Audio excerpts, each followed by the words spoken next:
Ya, malam. Ya, gimana nih Bang? Hari ini saya dapat kabar bahwa ada asesmen nih Bang dari Aman. Jadi kita udah mengajukan surat ke Kapolres CQ Kasat Narkoba Polres Jakarta Barat tentang asesmen medis. Nah, TAT kan, tim asesmen terpadu. Nah, kan kalau kita tengok ada 3 peraturan ya, yang menjadi acuannya kan di sini acuan kita ngajukannya itu kan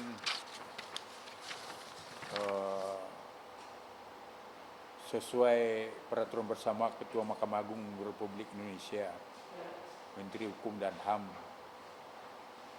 Menteri Kesehatan, Menteri Sosial Republik Indonesia, Jaksa Agung, Badan Kepolisian Republik Indonesia, dan Kepala BNN. Itu tentang aturan yang pecandu. Kalau Amar ini kan sebenarnya udah kategori pecandu nih ya. Nah, itu kan bisa direhabilitasi, tapi kita harus mengajukan dulu asesmen medis ke TAT, tim asesmen terpadu. Nah, itulah anggotanya tadi itu. Nah, itu ada juga tentang surat edaran BNN nomor SE garis miring 9 garis miring 3 Romawi garis miring KA garis miring HK titik 0105 garis miring 2020 BNN tentang pelaksanaan asesmen terpadu tahun anggaran 2020. Nah, jadi itu acuannya. Kemudian kan ada juga dari penyidik utama BNN bahwa BNN melihat langkah rehabilitasi bisa menjadi salah satu solusi yang konkret. Konsep rehabilitasi harus dipahami oleh seluruh penegak hukum, sehingga penegak hukum tidak hanya berorientasi pada tangkap, tahan, dan penjarakan, tapi lebih kepada tangkap lalu rehabilitasi. Nah, ini disampaikan oleh Slamet Pribadi, seorang penyidik utama di BNN, saat memberikan paparan tentang pentingnya mengedepankan rehabilitasi dalam konteks penanganan kasus penyalahgunaan narkoba. Jadi itulah dasar kita mengajukan surat ini ke Kapolres CQ Kasat Narkoba Jakarta Barat. Nah, kita minta supaya Amar dilakukan rehabilitasi, karena itu haknya pengguna pecandu narkoba. Kemudian kan pasal 55 juga Undang-Undang Narkoba jelas mengatakan pecandu pengguna itu wajib direhabilitasi. Jadi itu yang kita ajukan. Mudah-mudahan surat ini begitu diterima kan ada waktunya. Jadi waktu asesmen medis ini, TAT ini diajukan 6 hari setelah penangkapan. Nah, penangkapan ini kan tanggal 12. Berarti ini tanggal 18 kita ajukan, berarti masih memenuhi syarat peraturan surat edaran BNN tersebut. Jadi itu yang kita udah laksanakan tadi, dan ini tanda terima suratnya dari apa?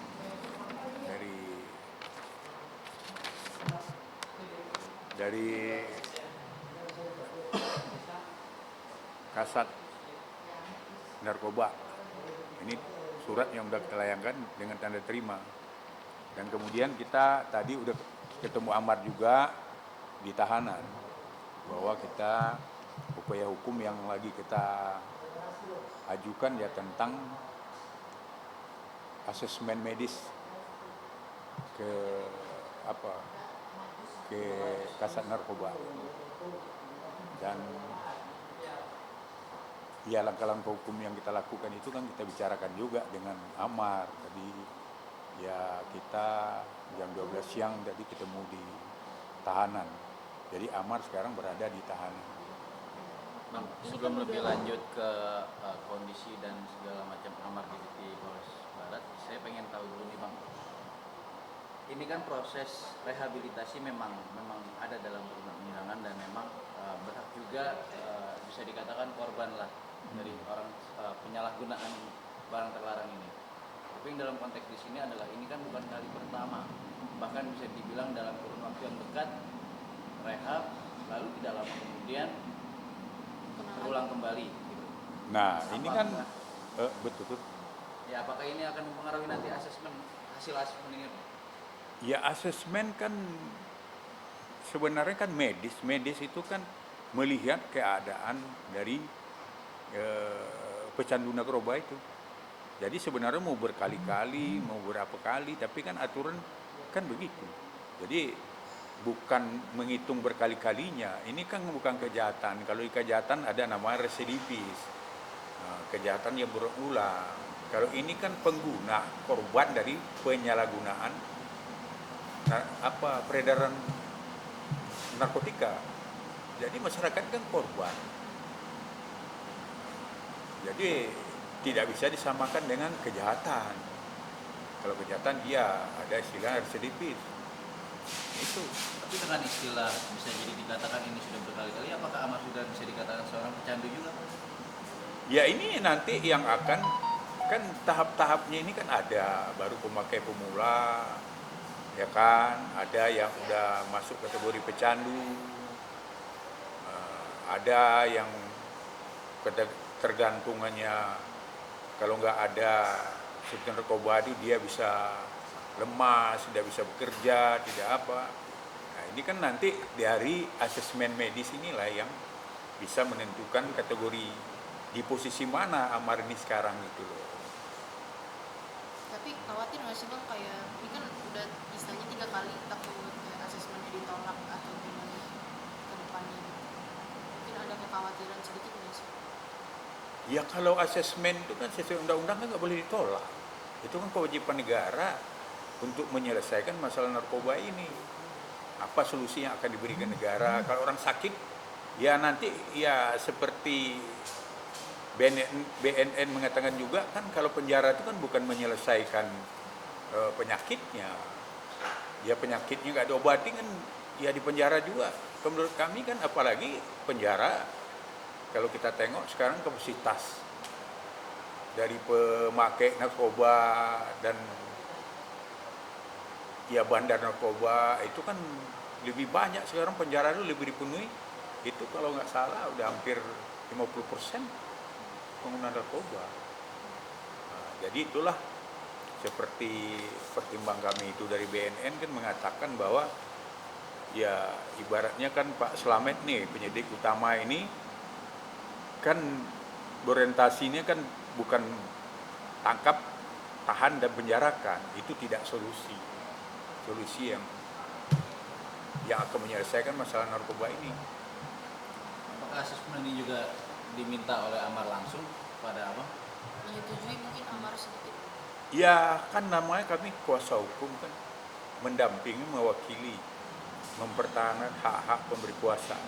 Nah surat ini kan judul kan dia adalah untuk atas nama klien kami berdasarkan kekuatan surat kuasa khusus nomor sekian. Berarti kan permintaannya Amar, bukannya ya PH ya menjalankan perintah itu sesuai dengan surat kuasa.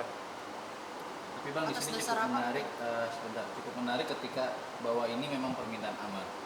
Yang menarik di sini adalah apa yang membuat dia meminta asesmen 1, sedangkan sebelumnya kan dia juga sudah bukan kali pertama gitu loh. Apa sih ada alasan sendiri nggak sih saat ketika Amar berkali lagi mengulangi hal yang sama gitu? Ya yang menurut saya itu kan undang-undang, hak warga negara. Itu dulu.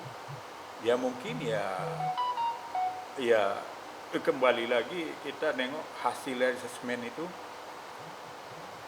kenapa kok bisa hasil dari rehab itu kan berarti kan belum memadai.